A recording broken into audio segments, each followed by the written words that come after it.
রাখি পূর্ণিমা উপলক্ষে গোপুর জন্য এত কিছু রান্না হলো। হরে কৃষ্ণ এভরিওয়ান, তো কেমন আছো তোমরা? সবাইকে আমার চ্যানেলে স্বাগত আর সবাইকে শুভ রাখি পূর্ণিমা।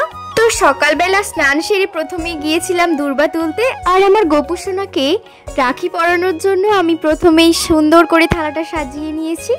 আর দেখো এখানে আমি আরতি করে নিয়েছি। আর তারই সঙ্গে গোপুর জন্য আনা হয়েছিল ক্ষীরের সন্দেশ, গোপুর প্রচণ্ড প্রিয় একটা খাবার।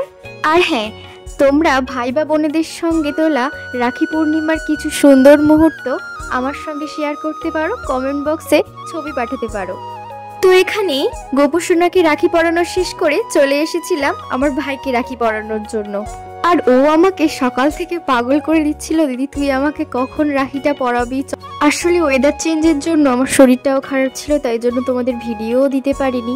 আর মা এদিকে সকাল থেকে প্রচুর রান্না করেছে ভগবানের জন্য। আর এই সব রেসিপি আমার ইউটিউব চ্যানেলে খুব তাড়াতাড়ি চলে আসবে।